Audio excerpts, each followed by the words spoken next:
बिस्मिल्लाहिर्रहमानिर्रहीम। अस्सलाम वालेकुम dear viewers. Aurangzeb Suhrawardy mind groomers के प्लेटफॉर्म से रियलिटी टॉक शो का सीज़न 2 और सीज़न 2 का चूँकि ये पहला इंटरव्यू है, इसलिए हमने बहुत ही इम्पॉर्टेंट शख्सियत को चूज़ किया, सेलेक्ट किया और बहुत शुक्रिया उनका कि उन्होंने हमें टाइम दिया।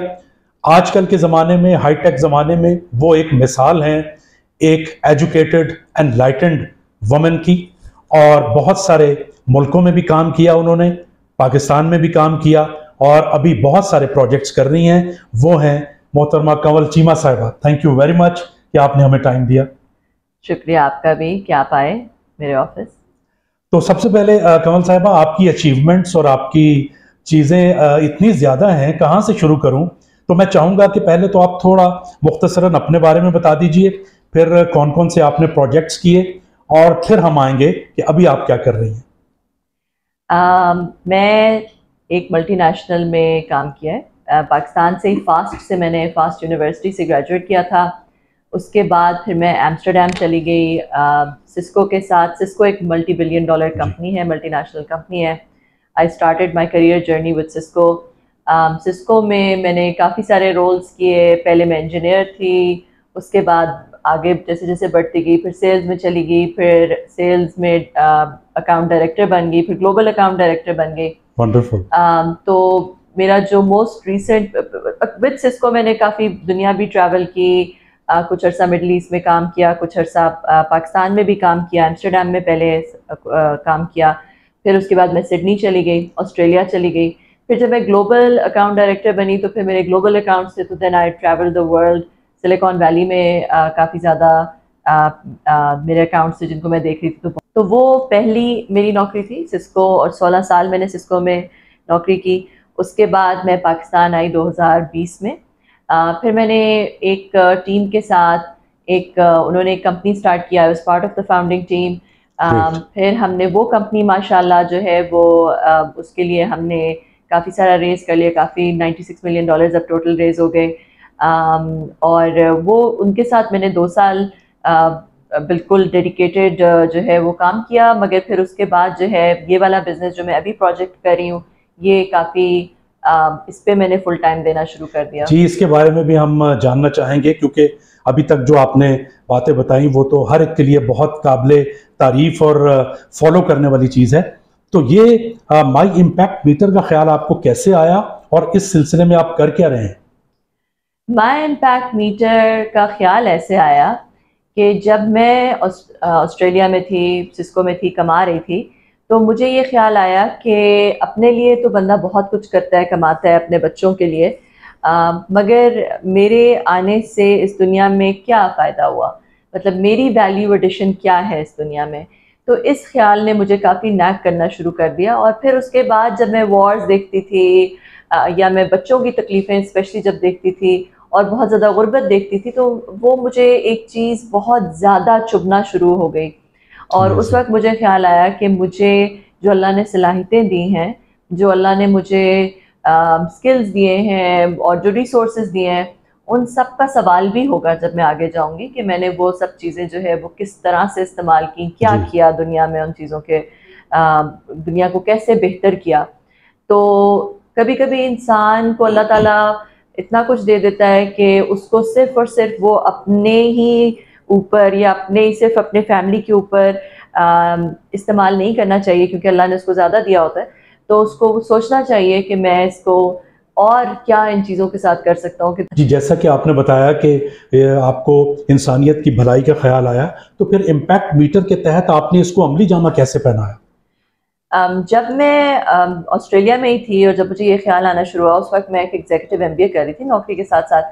तो फिर मैंने एक और डिग्री की सोशल इम्पैक्ट में, और मैंने ये डिस्कवर किया कि इस सेक्टर के अंदर क्या क्या गैप्स हैं। ट्रस्ट के मसले हैं, ट्रांसपेरेंसी के मसले हैं, कंजम्पटिव चैरिटी होती है, सिस्टम अप्रोच नहीं है, बहुत ज़्यादा सिंपल नहीं है, फ्रिक्शन है इस सेक्टर में। तो मैंने सोचा कि टेक्नोलॉजी और इस सेक्टर को अगर कंबाइन किया जाए तो फिर बहुत ये सारे मसले रिजॉल्व हो सकते हैं और एक सिस्टम्स अप्रोच हम अडॉप्ट कर सकते हैं सेक्टर के अंदर। तो तब ये मुझे ख्याल आया, और फिर उसके बाद मैंने इसको बहुत सारे लोगों की, मैं दुनिया ट्रैवल उस वक्त कर रही थी, मेरा रोल ही ऐसा था, ग्लोबल रोल था। तो मैंने बहुत सारी NGOs को इंटरव्यू किया ऑल ओवर द वर्ल्ड, बहुत सारे बड़े बड़े डोनर्स को इंटरव्यू किया, और फिर मुझे बहुत डेप्थ में पता चला कि ये पूरा सेक्टर कैसे काम करता है, लोग कैसे डोनेशंस करते हैं, कैसे क्या मोटिवेशंस होती हैं। और फिर उसके ऊपर मैंने अपने सब वहाँ पे जो दोस्त थे, जो बहुत ही इंटेलिजेंट किस्म के दोस्त थे, एक उसमें बड़ी बड़ी कंपनीज कुछ लोगों ने स्टार्ट की हुई हैं और इस तरह, तो उन सब लोगों को इकट्ठा करके मैंने एक वर्कशॉप की, एक ब्रेनस्टॉर्मिंग सेशन किया जी। और उस वर्कशॉप के बाद ये इसका जो कह लें कि जो मिनिमम वायबल प्रोडक्ट है, जो अभी आप माई इम्पैक्ट मीटर, अब तो खैर बहुत उससे काफ़ी बेहतर हो चुका है, मगर उसका एक मिनिमम वायबल प्रोडक्ट हमें मिल गया कि माई इम्पैक्ट मीटर क्या होनी चाहिए, कैसे होनी चाहिए। अब इस मोटिवेशन की तो हम बात करेंगे, फिलहाल अगर आप कुछ इम्पैक्ट मीटर की सर्विसेज का, प्रोडक्ट्स का बताना चाहें तो नाजरीन के फ़ायदे के लिए बहुत अच्छा होगा कि इसके ज़रिए आप क्या ऑफ़र कर रहे हैं। माई इम्पैक्ट मीटर डिजिटलाइज करता है चैरिटी को इन अ नटशेल। इसके 4 पिलर्स हैं। सबसे पहला पिलर ये है कि जैसे आप फेसबुक पे अपनी प्रोफाइल बना के फिर फ्रेंड्स को ऐड कर सकते हैं, वैसे ही आप इस प्लेटफॉर्म पे भी अपनी प्रोफाइल बना सकते हैं as a donor, and then you can add your friends as impact buddies, और फिर आप उनके साथ बेनिफिशरीज वगैरह शेयर कर सकते हैं, एक दूसरे का इम्पैक्ट देख सकते हैं। तो ये तो पहला पिलर हो गया। दूसरा पिलर ये है कि इसमें एक इम्पैक्ट सर्विसेज इकोसिस्टम हमने क्रिएट किया। इसका क्या मतलब है कि अगर आपने किसी को राशन देना है, या आपने किसी को स्कूल की एजुकेशन देनी है, या और कोई स्किल ट्रेनिंग देनी है, तो उसमें आप बजाय कि किसी फैमिली को पैसे दें, आप उस फैमिली को सीधा वो ट्रेनिंग दे सकते हैं। वो कैसे? अच्छा। वो ऐसे कि आप उसको ऐड करेंगे एज ए बेनिफिशरी, जैसे आप अपनी बैंकिंग ऐप में किसी को बेनिफिशरी के तौर पे ऐड करते हैं, वैसे आप उसको ऐड करेंगे एज ए बेनिफिशरी, और फिर आप उसको एक वाउचर दे देंगे कि आपने उसको सिलेक्ट किया और उसके नाम पे आपने लेट्स से 5,000 रुपए का राशन का वाउचर दे दिया। अब वो उस गरीब के फोन पे चला जाएगा, उसके पास कोई ऐप होनी जरूरी नहीं है, कोई स्मार्टफोन होना जरूरी नहीं है, एक फीचर फोन भी बेशक हो, तो उस पर एक ट्रैकिंग आईडी चला जाएगा। वो ट्रैकिंग आईडी वो अपने घर के पास वाली दुकान पे लेके जाए, ट्रैकिंग आईडी दिखाए, दुकान वाले की अपनी ऐप है उर्दू में, वो उस ट्रैकिंग आईडी को डालेगा तो उसे पता चल जाएगा कि आपने इसको 5,000 रुपए का वाउचर दिया है। उसे कहेगा तुम 5,000 रुपए की शॉपिंग कर लो, राशन ले लो मेरी दुकान से। जब दोनों कंफर्म कर देंगे उसने राशन ले लिया, उसने राशन दे दिया, तो दुकान वाले को पेमेंट जो है वो ऐप के जरिए हो जाएगी उसके अकाउंट। तो बेसिकली इसी तरह आप लोगों की स्कूल की फीस भी दे सकते हैं, स्कूल को डायरेक्ट पेमेंट हो जाएगी, बच्चा बस जाके वहाँ पे एजुकेशन लेना शुरू कर दे।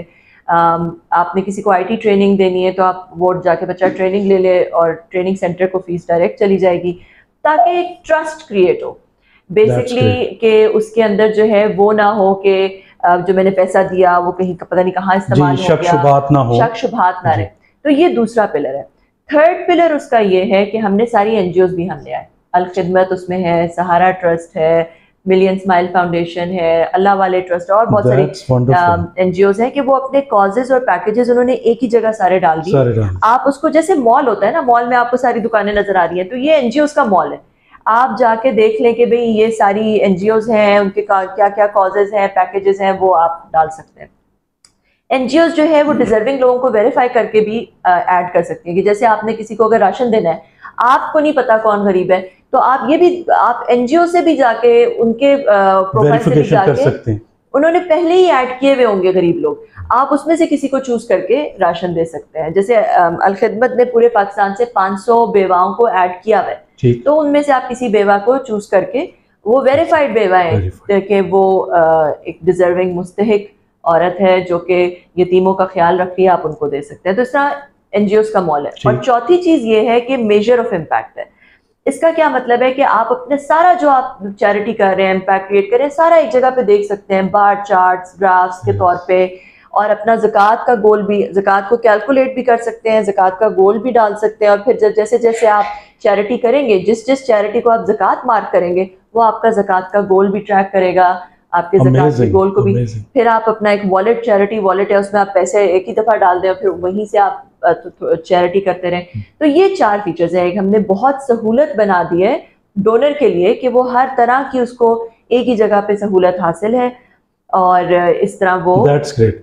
बहुत खूबसूरत अंदाज में, बहुत डिटेल से आपने इसको एक्सप्लेन किया, और सुन के यकीनन अच्छा लगा और लोगों को भी ये पसंद आएगा और वो बढ़ चढ़ के आपके साथ कनेक्ट करेंगे और सोशल वेलफेयर में अपना हिस्सा डालेंगे। अब ये सारा जर्नी जो आपने अपनी एजुकेशन का किया और दूसरे ममालिक में सर्विस भी किया, आपने पढ़ाई भी की, उसके बाद इम्पैक्ट मीटर जैसा एक अच्छा प्रोजेक्ट आप लेके आई। क्या जो हमें सुन रहे हैं यंगस्टर्स, उनके लिए 2 या 3 आप ऐसे मेन पिलर्स या पॉइंट्स बता सकती हैं जिन्होंने आपको मोटिवेटेड रखा, जिन्होंने आपको कामयाबी की तरफ बढ़ने पे परसुएड किया? देखिए, मैं अपनी ज़िंदगी में बहुत अप्स एंड डाउन से गुजरी हूँ और जब मैंने 2013-14 की बात है, बल्कि मैंने इस पे एक टेड टॉक भी दी हुई है। 2013-14 की बात है कि मैंने अपने आप को कितना खुदी कि आप अपने आप को जानते हैं, तो मैंने उस जर्नी पे मैं गई कि मुझे पता चले कि मैं कौन हूँ। और जब मुझे ये पता चला कि मैं कौन हूँ तो मुझे अपना आप अच्छा नहीं लगा। मुझे लगा कि ये तो जो चीज़ें मेरे लिए इम्पोर्टेंट है वो उस तरह की चीज़ें नहीं है जो कि एक इंसान के लिए इम्पोर्टेंट होनी चाहिए। मुझे ये समझ आई कि हर इंसान जो है वो उसके लिए कोई एक ऐसी चीज़ होती है जो कि सब चीज़ों से ज़्यादा इम्पोर्टेंट होती है। मतलब उसके इर्द गिर्द उसकी लाइफ रिवॉल्व करती है, उसका जो दिल है वो उस चीज़ के इर्द गिर्द फैसले करता है, दिमाग भी काफ़ी दफ़ा उस चीज़ के इर्द गिर्द फैसले करता है। वो ऐसी चीज़ होती है जो कि उसको रातों को जगा के रखती है, जो कि उसके बारे में डिफरेंट लोगों के लिए डिफरेंट चीज़, किसी के लिए वो पैसा होता है, किसी के लिए वो अपनी फैमिली होती है, अपने बच्चे होते हैं, किसी के लिए वो फेम होती है, किसी के लिए पावर होती है। मगर मसला क्या है कि ये सारी जो चीज़ें हैं ये एक टाइम और स्पेस में बाउंड है, ये इन्फिनिट नहीं है, ये सब फाइनाइट चीज़ें हैं, ठीक है। जब इंसान के लिए इनमें से कोई भी चीज़ सबसे ज़्यादा ज़रूरी या इम्पोर्टेंट हो जाती है तो इंसान उस चीज़ की लिमिटेशन की वजह से लिमिट हो जाता है। जी, बिल्कुल सही। इंसान कभी भी अपने मैक्सिमम पोटेंशियल पे नहीं जा सकता। ये कायनात जो है उसको 2 हिस्सों में डिवाइड किया जा सकता है, एक कायनात बनाने वाला क्रिएटर और एक क्रिएटेड। इन दोनों में फ़र्क ये है कि जो क्रिएटर है वो इन्फिनिट है, वो हमेशा से है, हमेशा से रहेगा, वो परफेक्ट है, उसका कोई एंड नहीं है, उसकी कोई लिमिट नहीं है। तो अगर आप क्रिएटर को अपने एपिसेंटर में डाल लें, अपने कोर में डाल लें और अपनी लिमिट्स भी डिक्रीज कर, हाँ, अब क्रिएटर को अपनी जिंदगी का काबा बना लें, मतलब कि क्रिएटर आपके लिए सब चीज़ों से ज़्यादा इंपॉर्टेंट हो जाए, तो फिर आप में पोटेंशियल अनलिमिटेड हो जाता है। फिर आप दुनिया की बहुत सारी चीज़ों के पीछे जा सकते हैं, उनको अचीव कर सकते हैं। तो ये चीज़ जो है मैं यंगस्टर से कहूँगी कि सबसे पहले तो ये डिस्कवर करें कि उनके कोर में क्या है, उनके एपिसेंटर में क्या है, और जो कुछ भी है उसको चेंज करके अपने क्रिएटर को उसमें डाल लें, तो फिर वो उनकी जो लिमिट है और पोटेंशियल है वो बहुत ज़्यादा बढ़ जाएगा। इसको अगर मैं थोड़ा सा और वाजे कर दूं अपने सुनने वाले यूथ के लिए कि अपने अशरफुल मखलूकात होने का एहसास करें और एक आम एनिमल लाइफ गुजारने की बजाय थोड़ा बड़ा सोचें और अपनी लिमिट्स इंक्रीज करें। ये तो बहुत खूबसूरत आपने पैगाम दिया। अब यही प्रैक्टिकल बात मैं लेके आना चाहूँगा। अब चूँकि हम बात बहुत इंपॉर्टेंट हो रही है, ख़ास तौर पे ये मैं आपकी ऑन कैमरा भी तारीफ़ करना चाहूँगा कि आपको जहाँ पे भी ऑब्जर्व किया गया, आप एक तो अपना ड्रेस बहुत प्रोफेशनल और डिसेंट रखती हैं, आपकी गुफ्तगू is pure professional and to the point, और आप इतना अच्छा अपने आप को कैरी करती हैं कि आप बहुत सारी यंग गर्ल्स के लिए भी रोल मॉडल हैं। अनफॉर्चुनेटली ड्रेसिंग के मामलात हों या प्रोफेशनलिज्म के मामलात हों, females girls are having lot of problems, objections भी आते हैं, अच्छे तरीके से वो अपॉर्चुनिटीज़ को कैप्चर भी नहीं कर पाती। तो कोई ब्रीफ मैसेज क्या देंगी आप कि जिस तरह आपने ये कामयाबी हासिल की, अपने आप को ये सारा एक डिसेंट प्रोफेशनल इमेज पोर्ट्रे किया, क्या कहना चाहेंगी आप? मेरा ख्याल है कि इंसान के 2 पहलू होते हैं, एक उसकी एक ऑब्जेक्ट साइड होती है जो कि उसकी लुक्स हो गई, और एक उसकी इंडिविजुअल साइड होती है जो कि उसकी अंदर उसका कैरेक्टर, उसकी सोल। मेरा ख्याल है कि हमारी जो आजकल की दुनिया है उसमें ऑब्जेक्ट साइड पे बहुत ज़्यादा फोकस रहता है। हमारे इश्तिहार आप देख लें, हमारा जो बाकी जो डिस्कशन है, जब कोई औरत CEO भी बनती है या जब कोई औरत एक कामयाबी हासिल करती है तो उसकी लुक्स के बारे में बहुत ज़्यादा बात की जाती है कि वो किस तरह ड्रेसअप हुई, क्या किया। मेरा ख्याल है इस कॉन्वर्जेशन से अब हमें ऊपर उठना पड़ेगा और थोड़ा सा, स्पेशली जो प्रोफेशनल अरीना में औरतें हैं, उनका हमें इंडिविजुअल साइड पे ज़्यादा फोकस करना पड़ेगा। लेकिन आपने एक बहुत अच्छा मैसेज दिया है अपने रवैये से, अपनी आप मीटिंग्स में जब जाती हैं, कि ऐसा भी हो सकता है, a professional woman can look like purely a professional woman. हमारी सोसाइटी में भी ये डायलॉग होना चाहिए और आदमियों से भी ये डिस्कशन करनी चाहिए कि अब ड्रेस से निकल के बिल्कुल जहन की तरफ जाएं, सोच की तरफ जाएं, काम की तरफ देखिए हम वेस्ट ने कितनी तरक्की कर ली, कोई नहीं देखता वहां पे और किसने क्या पहना हुआ है, कोई किसी को परवाह नहीं है, हर किसी को ये परवाह है कि भाई कोई क्या कर रहा है। हम शायद एवोल्यूशनरी स्टेज पे हैं, इसलिए अभी चूचू का मुरब्बा बने हुए। अब इसके बाद मैं एक बड़े अहम पॉइंट पे आपके कमेंट्स चाहूंगा। ज्यादातर मैंने देखा है, मेरा ख्याल आपका भी यही एक्सपीरियंस होगा, मैं चूंकि यूनिवर्सिटीज में पढ़ाता भी हूँ, ट्रेनिंग्स भी करवाता हूँ, ज्यादातर majority of the boys and girls are just thinking कि कोई नौकरी मिल जाए, फटाफट फ्रीलांसिंग कर लें, चंद पैसे आ जाएं। उस वजह से उनकी सोच भी महदूद रहती है, और जैसे आपने बहुत इंपॉर्टेंट पॉइंट दिया कि वो अपने पोटेंशियल्स को वास्ट भी नहीं कर पाते, एक्सप्लोर भी नहीं कर पाते। तो ऐसे में पाकिस्तान में बहुत बड़ी बड़ी कंपनीज हैं, आपने दुनिया की बेहतरीन कंपनीज में काम किया हुआ है, तो इनको क्या आप मैसेज देंगी कि ये कैसे अपनी सोच बेहतर करें और ये छोटी छोटी जॉब से निकल के ग्लोबल, रीजनल और इंटरनेशनल ऑर्गेनाइजेशंस में जॉब करने का सोचें? तो क्या आप कहना चाहेंगे? देखिए, एक तो मैं ये कहूँगी कि जब इंसान ग्रेजुएट करता है और जब हमारे बच्चे जब ग्रेजुएट करते हैं, तो अपने आप को सिर्फ और सिर्फ उस जो उन्होंने ग्रेजुएशन में या अपनी पढ़ाई में सीखा उस तक महदूद ना करें। दुनिया बहुत जल्दी बहुत आगे बढ़ती जा रही है। अब देखें चैट जीपीटी और एआई और इस तरह के बहुत सारे टूल्स आ गए कि इंफॉर्मेशन आपकी फिंगर टिप्स पे है। तो अपने आप को हर वक्त जो है वो अप टू डेट रखें, देखते रहें कि क्या चीज़ नई आ रही है, और फिर अपने आप को जैसे मैंने पहले भी कहा कि अपनी खुद ही अपने आप को जाने कि क्या चीज़, अपने आप को डिस्कवर करें कि वो कौन है, क्या चीज़ उनके लिए इम्पोर्टेंट है। फिर एक जापानीज कॉन्सेप्ट है, उसको कहते हैं इकिगाई। इकिगाई का कॉन्सेप्ट क्या है कि एक इंसान जो है वो अपनी ज़िंदगी में पर्पस को भी ढूंढने की कोशिश करे कि there is something you love, जो सब कोई ऐसी चीज़ करे जो चार चीज़ों को आपने का जो इंटरसेक्शन है वो आपने ढूंढना है। सबसे पहली क्या चीज़ है कि जिस चीज़ को आपको करने में मज़ा आता है, समथिंग यू लव, ठीक है। फिर ये कि जो आप नेचुरली जिसमें अच्छे हैं, जो कि आपका स्किल और आपके टैलेंट के साथ कंबाइन होता है, वो क्या चीज है। फिर तीसरी चीज ये कि कोई ऐसी चीज जिसमें आपको जो पैसा बना सकते हैं आप, ठीक है। और चौथी चीज ये कि ऐसी कोई चीज जो कि दुनिया के लिए भी अच्छी हो, ठीक है। तो मतलब कि आपका पैशन, आपका स्किल, आपका वोकेशन मतलब जिसमें आप अच्छे हैं, फिर आपका प्रोफेशन जिसमें आप पैसा भी कमा सकते हैं, और आपका जो मिशन है, इन चीजों को जब आप कंबाइन करें तो वो एक ऐसी चीज है जो कि आपको उसके पीछे पड़ जाना चाहिए। जब अगर आप ढूंढ लें कि ऐसी आपके लिए क्या ऐसी चीज है जो इन चारों चीजों को कंबाइन कर रही है, तो फिर उसको अपनी जिंदगी का क्वेस्ट बना लें या आप अपनी जिंदगी का परसूट बना लें कि उसके पीछे फिर पड़ जाएं, वो चीज करने की कोशिश करें। और बहुत दफा ऐसा होता है कि जो ही आप ग्रेजुएट करते हैं फौरन आपको नहीं मिलता, क्योंकि एक सफर है, अपने खुद ही को भी अपने आप को जानने का भी एक सफर है। उसमें आपको बहुत सारा जो है, मैं ये भी नहीं कहती कि एकदम से ही आपको नौकरी फौरन से बिजनेस शुरू कर दें, क्योंकि काफी दफा जब बच्चा ग्रेजुएट करता है उसको अभी तक दुनिया का उसमें इतनी रियलिज्म नहीं होती, थोड़ी यूटोपियनिज्म, थोड़ी ऑप्टिमिज्म ज्यादा होता है। तो वो जब दुनिया में आता है, नौकरी करता है, तो वो देखता है कि अच्छा एक्चुअली दुनिया कैसे काम करती है। फिर जब वो बिजनेस स्टार्ट करता है तो वो बहुत एक डिफरेंट लेवल पे आ चुका होता है और उसको एक दुनिया की चीजों की समझ आ गई भी होती है। तो हर एक को मेरा ख्याल है कि हमेशा ही फॉरेन मल्टीनेशनल में जॉब नहीं मिल जाती, मगर आपको अपने स्किल्स होन करते रहना चाहिए और आपको किसी चीज़ से घबराना नहीं चाहिए।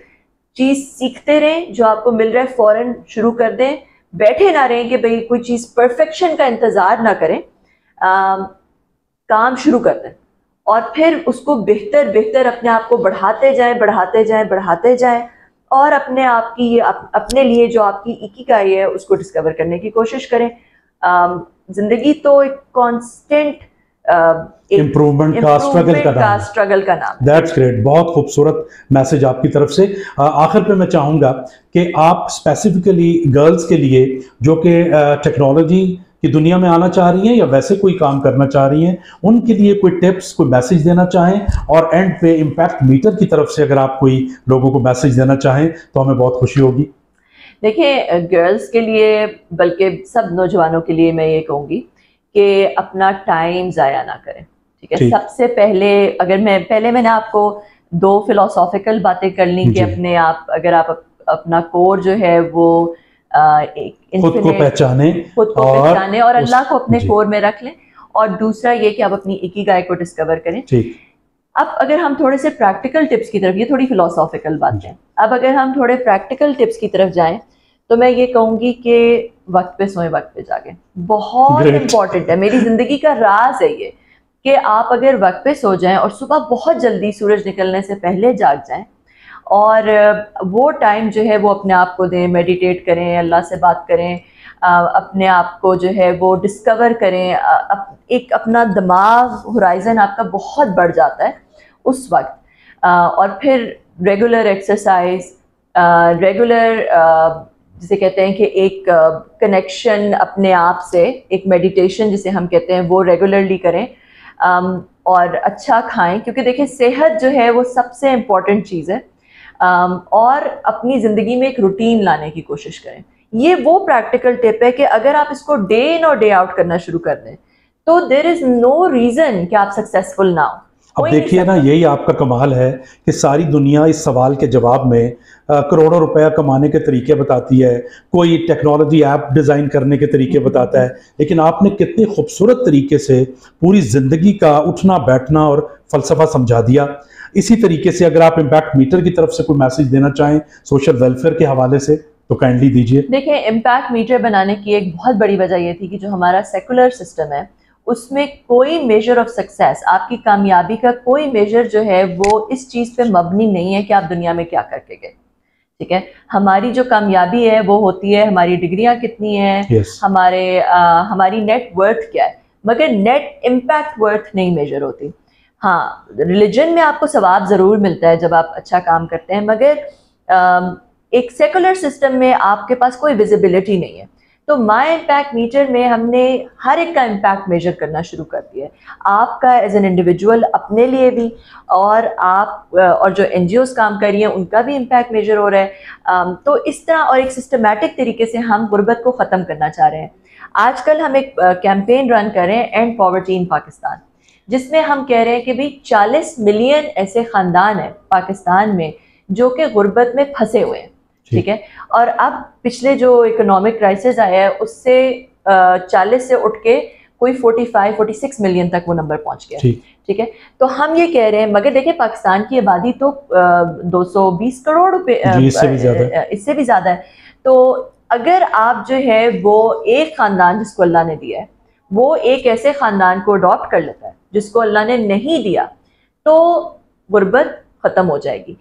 कैसे? प्रॉफिट सल्लल्लाहु अलैहि वसल्लम ने भी यही मॉडल इस्तेमाल किया कि एक अंसार फैमिली ने एक महाजिर फैमिली को अडॉप्ट कर लिया था, उनकी बेसिक नीड्स के लिए, उनके बेसिक राशन के लिए, कि उनके बच्चे भूखे ना सोएं और उनको कोई स्किल या एजुकेशन मिल जाए।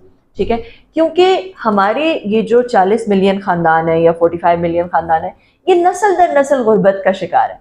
कि मतलब अगर उसका बाप गरीब था, उसका दादा भी गरीब था, उसका परदादा भी गरीब था, बेटा भी गरीब, पोता भी गरीब, इसलिए क्योंकि जब उनकी ग़िज़ाइयत नहीं उन्हें सही मिलती, नशो नमा उनकी सही नहीं होती, तो उनके दिमाग छोटे रह जाते हैं, स्टंटेड ग्रोथ होती है और सही तालीम मयारी नहीं मिलती।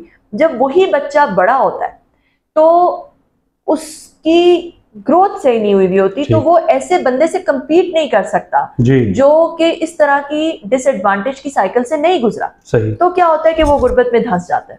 इसका हल ही ये है कि आप एक जनरेशन को, एक नस्ल को सपोर्ट प्रोवाइड करें। ठीक है, मगर पाकिस्तान में ऐसा इसलिए नहीं हुआ क्योंकि एक्विटेबिलिटी नहीं है, विजिबिलिटी नहीं है। जब आप किसी को पैसे दें राशन के लिए, ज़रूरी नहीं कि वो राशन में, हो सकता है उसका मियाँ छीन ले, वो कहीं शराब में लगा दे, जुए में लगा दे। तो इसी वजह से ये ऐप का मकसद ही ये है कि एक तो इंसान को सर्विस मिले, पैसा ना मिले, दूसरा ये कि एक्विटेबिलिटी, जिस भी जब आप किसी खानदान को दे देते हैं उसकी पूरी हिस्ट्री में आ जाता है कि इसको ये मिल चुका है, ताकि फिर आप अगर जिस खानदान को मिल गया आप किसी और खानदान को दें। हम शनाख्ती कार्ड नंबर से बंदे को आइडेंटिफाई करते हैं, तो हम ये रिक्वेस्ट मैं करूँगी सबसे कि भाई अपने हिस्से का एक ख़ानदान ज़रूर अडॉप्ट कर लें। उस ख़ानदान को आप खुद भी ऐड कर सकते हैं, एक इम्पैक्टी को, उसके आदमी को या औरत को आप खुद भी ऐड कर सकते हैं उसके फ़ोन नंबर या शनाख्ती कार्ड नंबर से, या फिर जो अल-खिदमत ने ऐड किए हुए हैं, अल-खिदमत ने जिन ख़ानदानों को, बेवाओं को ऐड किया हुआ है और NGOs ने जो ऐड किए हुए हैं, उनमें से किसी को अडॉप्ट कर लें और उनमें से उनकी जो है उनको एक नस्ल में ये छोटी सी सपोर्ट प्रोवाइड कर दें। ये नहीं कह रहे कि आप उनकी पूरी कफालत करें, मगर सिर्फ ये कि उनको, उनके बच्चे भूखे ना सोएं और उनको कोई स्किल या तालीम मिल जाए। जबरदस्त, जबरदस्त। So dear viewers, Kanwal Cheema कोई और प्रोफेशनल वुमन नहीं है, My Impact Meter another organization नहीं है। Both of them are very very special कि ये ना सिर्फ दुनियावी तौर पे टेक्नोलॉजी इंटेंसिव ऑर्गेनाइजेशन लेके आई हैं, बल्कि इस्लाम के सुनहरी असूल उनको बुनियाद बना के किस तरीके से पॉवर्टी का विशियस साइकिल ब्रेक किया जा सकता है, किस तरीके से फैमिलीज को सपोर्ट किया जा सकता है, वो प्रोग्राम लेके आई हैं। मेरी भी और आप सबकी भी दुआएं कंवल चीमा के लिए और इनकी ऑर्गेनाइजेशन के लिए। हम इनका बहुत शुक्रिया अदा करते हैं। Thank you very much Kanwal for your time.